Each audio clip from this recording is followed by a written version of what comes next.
তো এখন সময় হয়েছে এই প্যান্ডেলটার যেই মাথাটা আছে সেটাকে নিয়ে যাবো। তো এই যে হাতের মতন যে শেপটা আছে এই শেপটার মধ্যে এবার এই যে ত্রিশূলের যে জিনিসটা বানিয়েছি এটাকে সব আঠা দিয়ে লাগাতে হবে। এটা যে গ্লু স্টিকের আঠা। তো এই জিনিসটাকে এবার 4টে করে লাগাতে হবে। পুরো মেয়েদের যে টোপরটা হয় সেই রকম লাগছে অনেকটা। সরস্বতী পুজোর প্যান্ডেল বানানোর একটা দায়িত্ব নিয়েছিলাম আমি, আর সেটাই ভালোভাবে পালন করার চেষ্টা করছি। এই যে স্ট্রাকচারগুলো দেখছো, এগুলো সব কিন্তু ছোটো ছোটোভাবে ভাগ করা ছিল, আর সেই জিনিসটা আমি করেছিলাম আমার দোকানে বসে।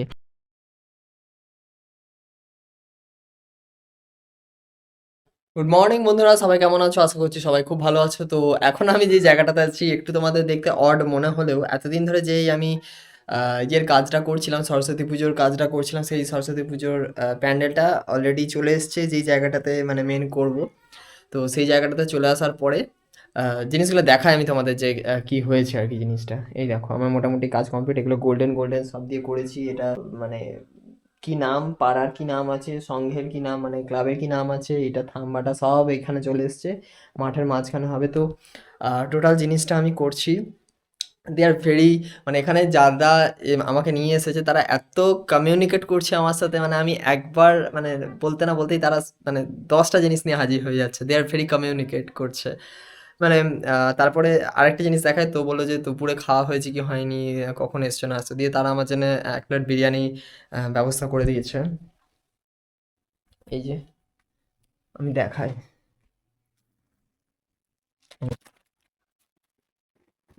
তো সময় হয়েছে এখন একটু খাবার খেয়ে নেওয়ার, তারা আমাকে বিরিয়ানি দিয়ে গেছে। তো এটাকেই আর কি পাতের মধ্যে ভালোভাবে রেখে খেয়ে নেবো, কারণ দুপুর অনেকটাই বেজে গেছে। তো এটা গোটা একার পক্ষে খাওয়া একটু চাপেই হয়ে যাবে, কিন্তু তাও চেষ্টা করবো। দেখতে পাচ্ছি একটা গোটা এরকম বাটি দিয়ে গেছে, এটা নিজের একার পক্ষে খাওয়া খুব চাপের, ডিফিকাল্ট হয়ে যাবে। যাই হোক, মা থাকলে মাকেও খাওয়ানো যেত। যাই হোক বন্ধুরা, এখানে মোটামুটি খুব সুন্দর হচ্ছে। যাই হোক, এবার কাজটা করব। তো মোটামুটি আমি খাওয়াটা কমপ্লিট করে নিই। খাওয়াটা কমপ্লিট করে নেওয়ার পর আবার ফিরে আসছি কাজে, দেখাবো তোমাদের কেমনভাবে কি করছি না করছি। খাওয়া দাওয়াটা আগে করে নিই। খাওয়া দাওয়াটা না কমপ্লিট করলে না পরে কাজে ঢুকে গেলে আর কোনো কিছুতেই সময় পাবো না। ওই জন্য আগে খাওয়া দাওয়ার কোর্সটা কমপ্লিট করে নিই। খেতে খেতে চুলটাও বড্ড ডিস্টার্ব করছে। নাও, আই এম কমফোর্টেবল। কাজটা করতে করতে দেখলাম প্রচুর পরিমাণে অভ্র লাগবে, ওই জন্য আমি মেমারি থেকে অনেকটাই বেশি পরিমাণে অভ্র কিনে নিয়ে এসেছিলাম। যেই অভ্রটা এখানে বেশি পরিমাণে লাগবে সেটার রং হচ্ছে গোল্ডেন কালার। এছাড়া আমি মেমারিতে বহু দোকানে দেখলাম এবং জিজ্ঞাসা করলাম যে আমার কোয়ান্টিটিতে একটু বেশি লাগবে, তো তারা কেউই এনে দিতে নারাজ।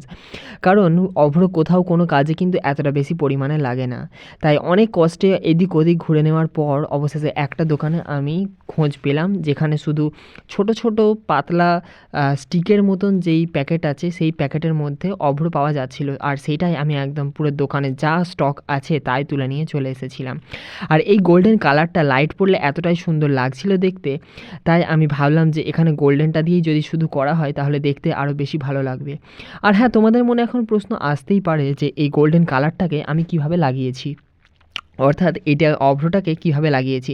প্রথমে আমি যে ফেভিগ্লু আছে, গ্লু স্টিক বা গ্লু যে গায়ে আঠাটা আছে সেইটাকে আমি ফার্স্টে একটা বাটির মধ্যে জল দিয়ে অল্প করে গুলে নিয়েছি, যাতে আঠার পরিমাণ একটু বেশি, আঠার পরিমাণ ধরো 60 এবং জলের পরিমাণ 40, সেই রকম একটা পরিমাণ দিয়ে সেটাকে খুব ভালোভাবে মিক্স করে নিয়েছি। তারপর আস্তে আস্তে ভিডিওতে দেখানো অনুযায়ী আমি আঠাটা লাগিয়ে নেওয়ার পর ওপর থেকে অভ্র ছিটিয়ে দিয়েছি, যাতে এটা সঙ্গে সঙ্গে আঠাটাতে ধরে নেয়। তো এই রকম শুধুমাত্র যে আমি শুধু অভ্রই দিয়েছি সেটা নয়, আমি এখানে 2 রকমের কালার ব্যবহার করেছি, যেটা তোমরা এই লেখাটার মধ্যে খুব ভালো রকমের দেখতে পাচ্ছ। এই রকমভাবে গোটা জিনিসটা সাজিয়ে নেওয়ার পর দেখলাম যে আমার কোথাও তো একটু ভুল হচ্ছে, তাই সঙ্গটাকে ঠিক জায়গাটাতে বসিয়ে নেওয়ার পর এখন দেখো খুব ভালোভাবে আমার বসানো হয়ে গেছে বা সাজানো হয়ে গেছে। তো এই রকম যখন কাজটা করছিলাম সবাই বেশ আনন্দের সাথে উপভোগ করছিল এবং দেখছিল আমার হাতের কাজ। যাই হোক, বেশ ভালোও লাগে। আর এইটা হচ্ছে ওপরের যে মেন চূড়াটা আছে সেই চূড়াটাকে আমি এখন করছি। আর ওপরে যেই দেখছো সাদা সাদা অংশগুলো আছে এগুলো একটু ফাঁক আছে, ঠিক আছে, কিন্তু এগুলো আস্তে আস্তে আমি ভরিয়ে দিয়েছিলাম। যখন কাজটা পুরোপুরি কমপ্লিট হয়ে যাবে তখন তো তোমরা দেখতে পেয়েই যাবে। তবে সাহায্য করেছে অনেকেই আমাকে, যারা এই ভিডিওটার মধ্যে আছে তারা সবাই খুব সুন্দরভাবে দেখেছে, ভালো লেগেছে এবং সবাই খুব ভালো রকমের কমেন্ট করছে।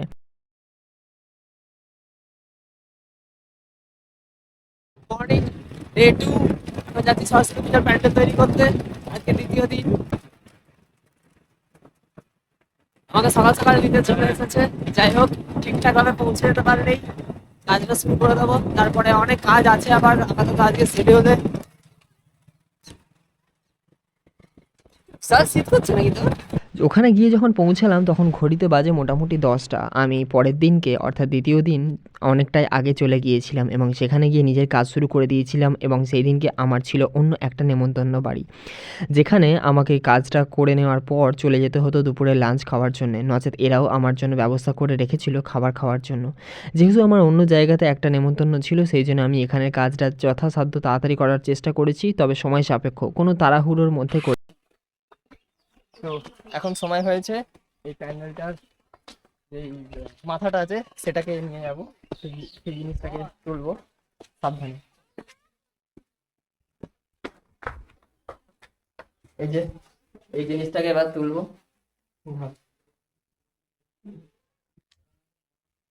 আর একজন বাচ্চা যে আর কি, এটাকে নিয়ে যেতে হবে। ঠিক আছে, এইটাকে এবার আস্তে আস্তে নিয়ে যাবো। তুই আগে আগে যা। তুই এক কাজ কর, তুই এদিকে ঢুক। এটা এই ক্লাবের মধ্যেই সব রাখা আছে। এবার এই জিনিসটাকে নিয়ে যাচ্ছি প্যান্ডেলের সামনেটাতে করার জন্য। কতটা সুন্দর লাগছে দেখো, গোল্ডেন কালার।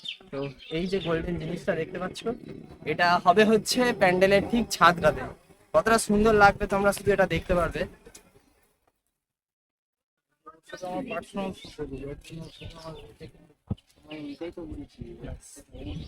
এবার এইটা লাগানোর আগে আমাদের যেটা করতে হবে সেটা হচ্ছে এর ওপরটাতে একটা জিনিস আছে, সেই ওপরটাকে লাগাবো। গেল মালটা গেল। আমরা পুরো মেয়েদের যে টোপরটা হয় সেই রকম লাগছে অনেকটা।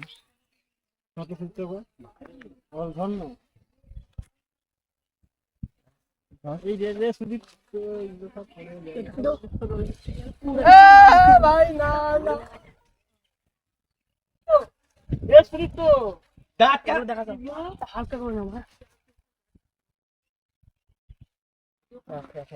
ওটা এখন একটু রাখ দে, এটা ধর আপাতত। বোর্ডটাকে একজন কন্ট্রোল কর। মতন যে শেপটা আছে এই শেপটার মধ্যে এবার এই যে ত্রিশূলের যে জিনিসটা বানিয়েছি এটাকে সব আঠা দিয়ে লাগাতে হবে। এটা হচ্ছে গ্লু স্টিকের আঠা। তো এই জিনিসটাকে এবার 4টে করে লাগাতে হবে। মোটামুটি দেখি কতটা কি আছে, সেই বুঝে জিনিসটাকে লাগাবো। বেশি গরম হয়ে গেছে। তবে তোমরা বর্তমানে এই যে জিনিসটা দেখছো, আঠাটা আমি লাগাচ্ছি, এটা কিন্তু কখনোই সম্ভব হতো না যদি আমার হাতে এই গ্লু স্টিক এবং গ্লু গানের আঠাটা না থাকতো। তো পরে যখন আমি এই আঠাটার ব্যবহার করছিলাম তখন দেখছিলাম যে হচ্ছিল না, তো তখন একটু এটা মোটামুটি একটা হয়ে গেল। এই জিনিসটা সেম জিনিস, অনেক কটা কাটা। দ্বিতীয়টা যখন করতে যাচ্ছিলাম তখন দেখলাম যে কী ব্যাপার, কারেন্টটা আসছে না কেন। ও বাবা, দূরে গিয়ে দেখি যে যেই তারটা দিয়ে আমি করছিলাম আর কি, সেই তারটা দেখছি খুলে গেছে, ওই জন্যই ইলেকট্রিকের কানেকশানটা আসছে না। তো একটু প্রথমে ভয় পেয়ে গিয়েছিলাম, যা এত দূর হয়ে গেল আর একটুখানি হবে না। পরে দেখলাম যে তারটাই আসলে খোলা। কাজটা আমার হয়ে গেছে। এখন বেশ কিছু ছবি, যখন আমি কাজটা করছিলাম ওরা বেশ কিছু আমার ক্যান্ডিড ছবি নিয়েছে। যাই হোক, তোমাদের কেমন লাগলো? আমার জীবনের প্রথম এরকম আমি কোনো প্যান্ডেল করলাম নিজের হাতে, তাও আবার। মোটামুটি প্যান্ডেলটা রেডি করতে পেরেছি। এই হচ্ছে টোটাল ফিনিশিং। হাওয়া দিচ্ছে, হাওয়া না দিলে অনেকটাই টেকসই হতো, কিন্তু হাওয়া দিয়ে দিচ্ছে বলে কেমন লাগছে। ঠিক আছে, কোই বাত নেই, চলো এইভাবেই এগিয়ে যেতে হবে। ছবি নিয়েছে। যাই হোক, তোমাদের কেমন লাগলো? আমার জীবনের প্রথম এরকম আমি কোনো প্যান্ডেল করলাম নিজের হাতে, তাও আবার। যদি ভালো লেগে থাকে অবশ্যই লাইক শেয়ার কমেন্ট করে পাশে থেকেও। দেখা হচ্ছে পরের ভিডিওয়। আজকের জন্য নমস্কার, সবাই ভালো থাকো, সুস্থ থাকো।